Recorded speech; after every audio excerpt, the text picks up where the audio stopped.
Alright, hello citizens of the Nigelverse. It's Niger once again, and welcome back to System Shock Radio. So, as always, I have some topics for you guys today, and these ones, and I hope you guys will enjoy, as all episodes, but especially these ones. Of course, if this is your first episode of System Shock Radio, welcome. If not, welcome back, but if you are new here, we talk about a variety of things, some inspirational stuff, some wrestling, some nerd stuff, and this one especially has kind of a mix of all of those. But without further ado, let's get right into it. As I take a little sip of water here. So the first thing we're going to talk about is we've got some news from Marvel in terms of their video games. So two Marvel video games, two like major Marvel video games, were recently announced. The first one being Marvel 1943: Rise of Hydra. Oh, uh, this was the payoff essentially to the rumor began swirling around a while ago about a Captain America Black Panther team up game, and this is that game. It looks like essentially the premise is is is from the wiki here essentially boils down to the game will be an action adventure video game where players will control an ensemble of four characters. In addition to the main protagonist Steve Rogers slash Captain America and Azuri slash Black Panther, Howling Commandos member Gabriel Jones and Nanali, the leader of the Wakandan spy network, will be playable. And going a bit further up, it says the story set in occupied Paris during World War II and involves American super soldier Steve Rogers forming an uneasy alliance with Azuri, the king of Wakanda, who operates as the Black Panther, as they attempt to prevent the rise of the organization Hydra. It does make sense. Of course, with Captain America oftentimes fighting Hydra throughout World War II, and having Azuri, which is Black Panther's grandfather, or as the Black Panther they're kind of interesting that just Gabriel Jones of the Howling Commandos will be playable, and not the seemingly more obvious choice of Nick Fury or any of the other Howling Commandos. Of course, the Howling Commandos, that's Nick Fury's team during World War II, of course, but interesting that he won't be playable, but Gabriel Jones will. But interesting there. The developers of this game will be Skydance Media LLC. The games they have under this name that is will be this game, of course. Marvel 1943 and an upcoming Star Wars game, it looks like, but then also some of its other games it looks like again, and they also did some TV stuff as well. So some of the other games they did at Skydance Interactive is The Walking Dead Saints and Sinners, and Walking Dead Saints and Sinners Chapter 2 Retribution, and so it looks like those were VR games and so other work on the game. I'm excited. I'm interested to see what they do with this game.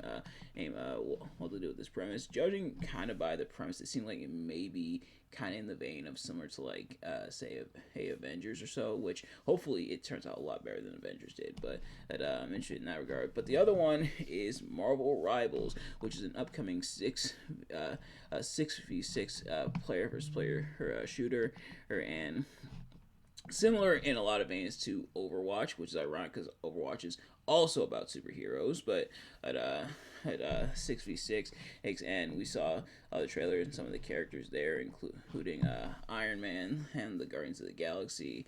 He looked like the X-Men as well. Also, interesting that them developing a 6v6. I know some people have kind of. I feel like some people are kind of starting to kind of be over, the whole player versus player 6v6 shooter stuff like that, especially like Overwatch, especially with Overwatch 2 not really living up to expectations, especially the expectations set by its predecessor, that being the first Overwatch. But Yeah, so I'm interested to see how those games will turn out. So let me know if you guys are interested in those. The next thing we're talking about how it's time to shift the mood quite a bit because there's a new documentary out, kind of detailing some of the really not great stuff concerning Nickelodeon and more specifically Dan Schneider. Now, Dan Schneider, a lot of things that he got up to, a lot of things he's being accused of are pretty prevalent. They've been prevalent in the industry for a while now, especially dating back to Jeanette McCurdy, talking about her.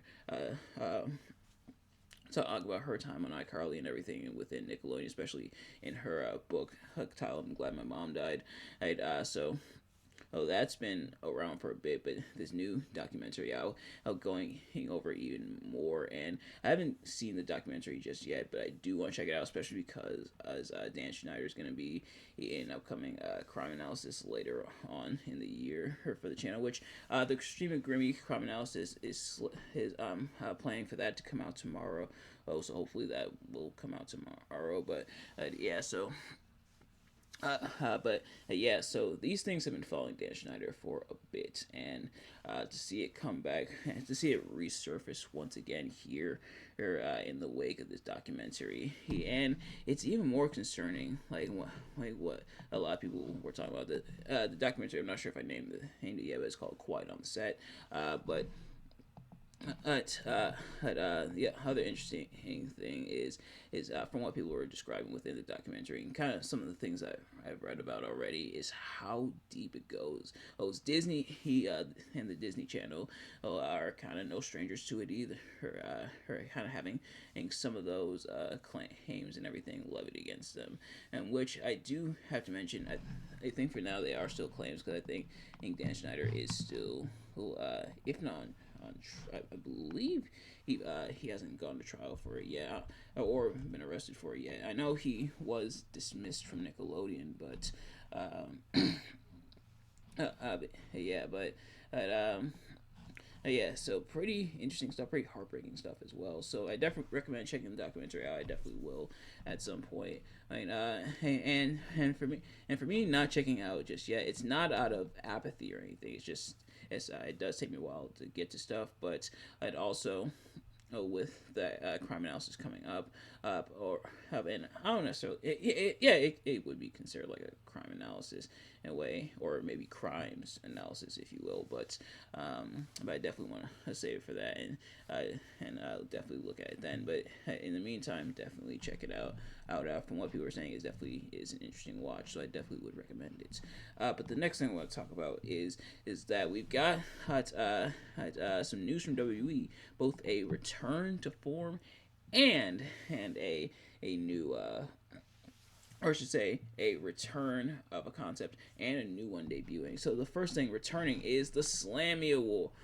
The Slammy Awards. I think the last one they had was 2019 or 2021, if I'm not mistaken. But the Slammy Awards are back. And there was fan voting. The voting has ended. I didn't even realize the voting had ended until I pulled it up to talk about for this episode here today. But yeah, so the fan voting's ended. The Slammy Awards will take place on April 7th, and the categories they have kind of similar to the other Slammy Awards. So I probably should explain. And you may be like, Nigel, the Slammy Awards, what are those? Essentially, the Slammy Awards, kind of a parody on like the Grammy Awards, but essentially the Slammy Awards.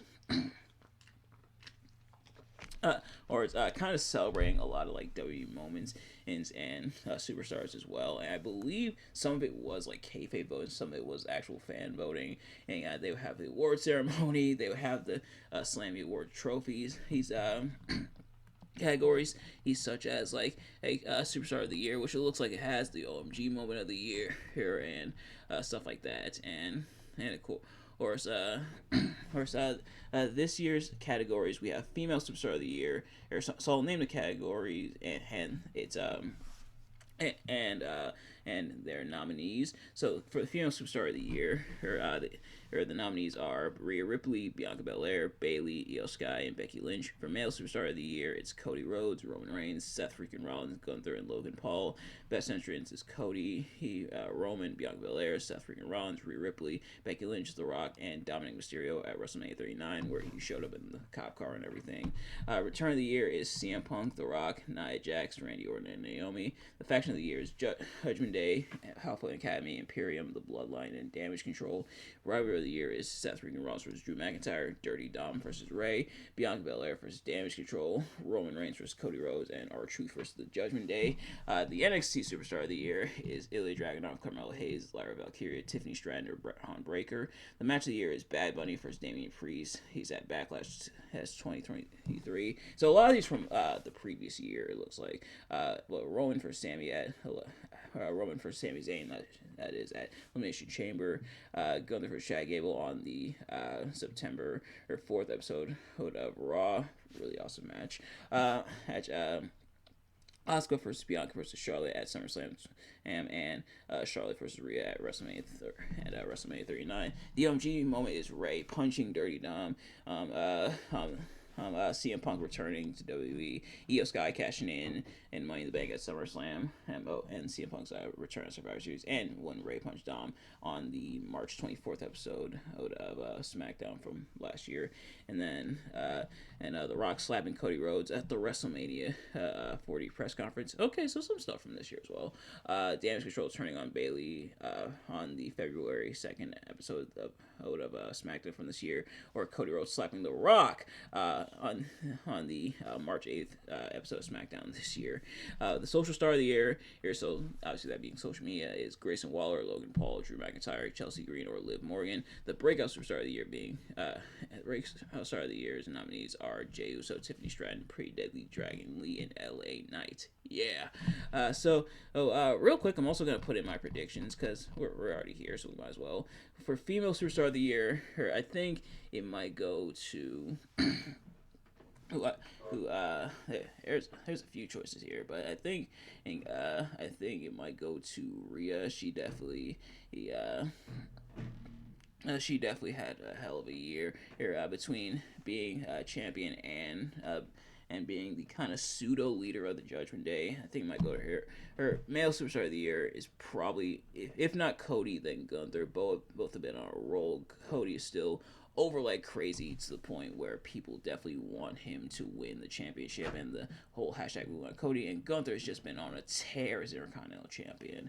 And then best entrance, probably either Cody or Roman. And The Rock has a pretty solid entrance as well. And Dom's entrance at Mania 39 with the cop car was pretty funny and pretty cool. But I think it might go to either Cody or Roman. And for the turn of the year, it's definitely going to CM Punk. Like the other returns were really cool.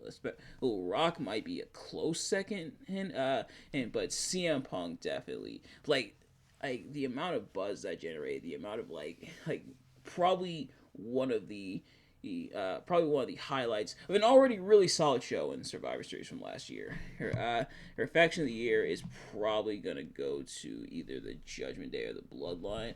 And rivalry of the year here, her probably R-Truth versus Judgment Day, because that was entertaining. And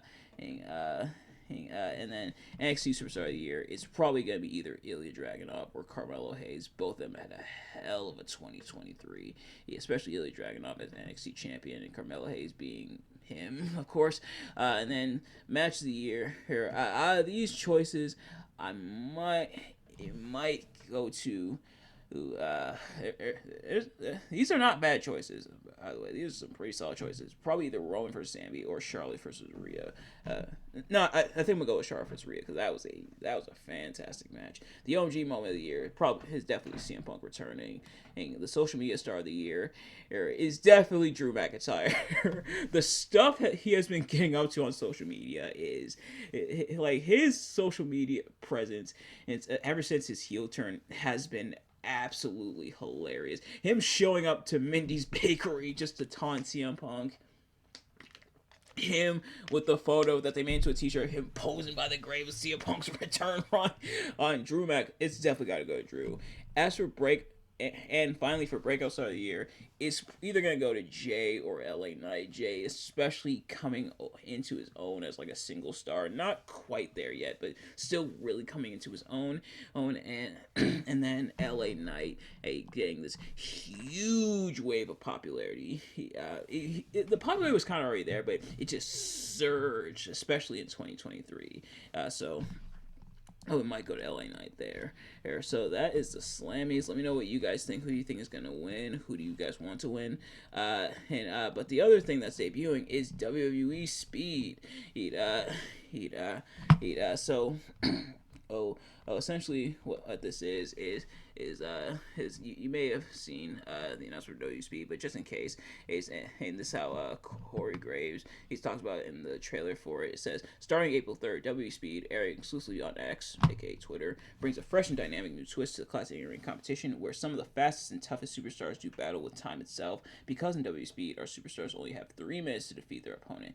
3 intense, adrenaline-fueled minutes, where strategy, agility, and strength collide. And then he goes on to say, this isn't just another match, this is a sprint to the finish line. The prize, the prestigious first ever Speed Championship. So brace yourself for a tournament like no other, where every match is a finale and every second could define a superstar's legacy. WWE Speed, April 3rd, exclusively on X, aka Twitter. Kind of a cool idea. Having like short videos on X, it looks like WWE and X / like Twitter, because the only one calling it X besides like the companies he's to appease him is Elon Musk. But I also want to see if we have what the Speed Championship belt looks like, if they unveil what it looks like. Because I do want to see maybe once they actually do like the episodes, because the episodes have already been filmed already, but wonder what the championship looks like. Doesn't look like we have confirmation.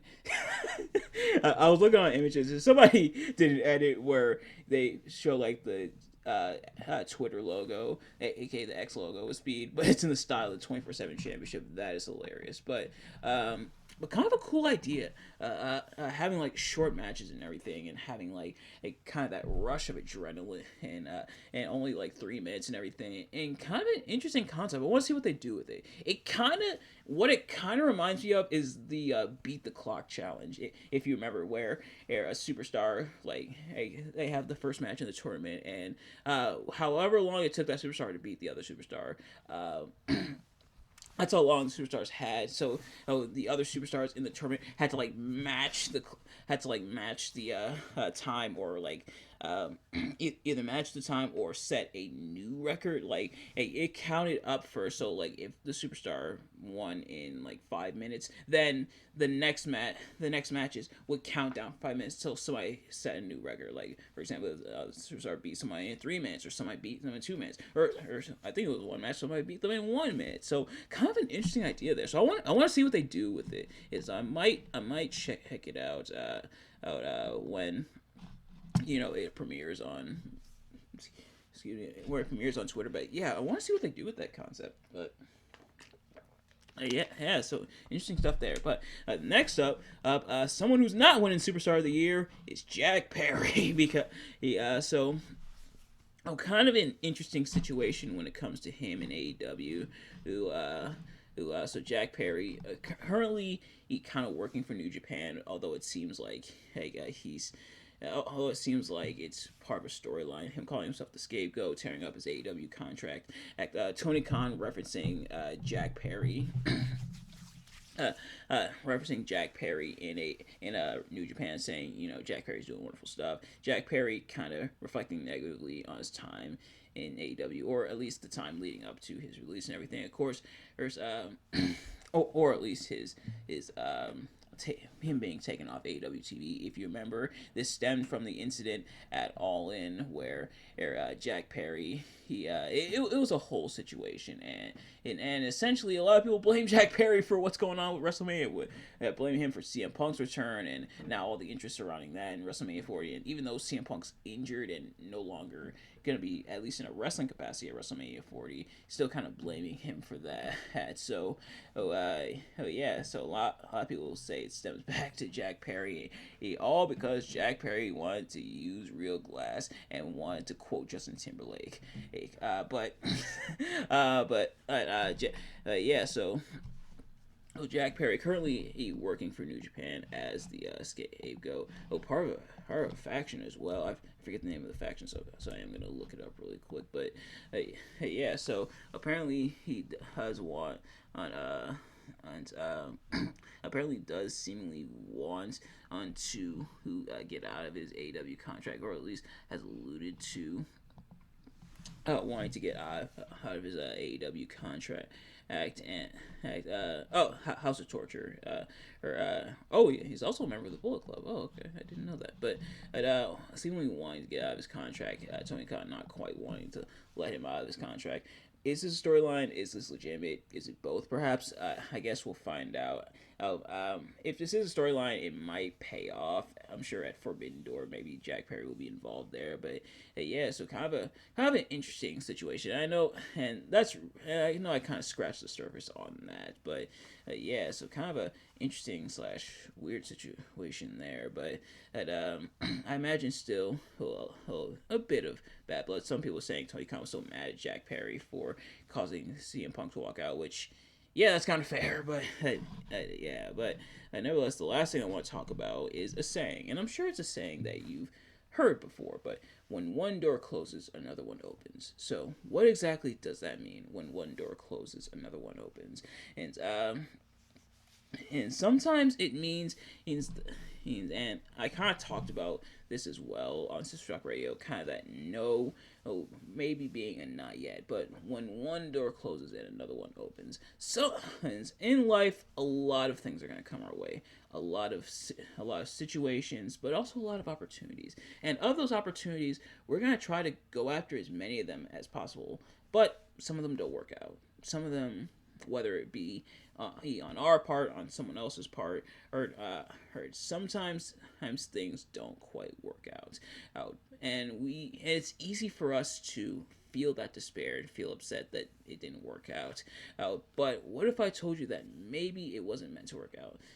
One thing I've learned is that had I gone through certain opportunities, maybe things wouldn't have turned out. Things would have definitely turned out different, perhaps, but things maybe wouldn't have turned out as good. Whether because the opportunity itself turned out to be not great, or whether I realized at the time I wasn't ready for that opportunity. So sometimes you have to think about it like that. So when one door closes and another one opens, sometimes because you don't get that opportunity, sometimes a different opportunity, sometimes even a much better opportunity comes up. For example, I just recently got a really phenomenal opportunity. I got a new job and everything, and this was after a while of kind of job hunting and everything. But what I realized is that in my pursuit and everything, and it's more so wanting to move on in my career and everything, but I realized in that pursuit, I learned a lot about myself, about how the job market works, about how things like that work, or knowledge that I didn't have previously throughout my hunt, especially not at the start of my hunt, and things I wish I would have known then. But thankfully I know them now. Even if I didn't know them then. So sometimes you gotta weigh on things. Sometimes a door being closed, sometimes it means you weren't supposed to walk through that door, or the door you're supposed to walk through, who is the door that you are supposed to walk through. And sometimes the door may lead to bad things. At least the door you're supposed to walk through. Sometimes, for example, a lot of people talk about if they had been at a certain place at a certain time, then a certain bad situation would have happened, and things like that had come at us all the time, and sometimes we lament and feel upset and frustrated that we didn't get that we weren't able to go through that door, that we didn't get that opportunity. But sometimes we weren't meant to, and sometimes things work out better just because of that. So excuse me. So always keep that in mind. Even if you don't get something, even if you don't get that, and it's maybe because you're being lined up for something else and something much better. So, or sometimes you gotta wait on it, and sometimes you gotta wait. Sometimes you gotta be patient. It's hard to be patient sometimes. I definitely know. Oh, that it's definitely hard to be patient, but wait on it, because even if that door closes, even if you don't go through that door, you may be upset about it, and I'm sure it will suck. But that's because a much better door with a lot better opportunities is being opened for you down the hall. And I know I'm kind of talking about in the literal and metaphorical sense, but that's often how it is. Sometimes it's a literal door, or sometimes it's a metaphorical door. Sometimes it's new anything. So keep that in mind next time something doesn't come your way or something doesn't go your way and you feel upset about it. That's understandable. We've definitely all been there. But think about it like this. Maybe it's because it's not time yet. Maybe it's because it's not. Maybe it's because it's not all it's cracked up to be, and maybe it's because you're being set up for something even better. So definitely keep that in mind next time. But nevertheless, that is going to do it for this episode. Thank you all so much for watching. I hope you enjoyed. If you did, please do me a favor: like, comment, subscribe, share with your friends, turn on post notifications so you know every time I upload a video, so you can see as soon as it drops, and let me know in the comments your thoughts on. Excuse me. Guess I did need more water after all, but let me know in the comments below your thoughts on anything I talked about in this episode, or whether you agree or disagree with some of my sentiments, and if it made any sense. If you learned something out of it, please let me know. But in the meantime, thank you all so much for watching. I'll see you guys later. Peace.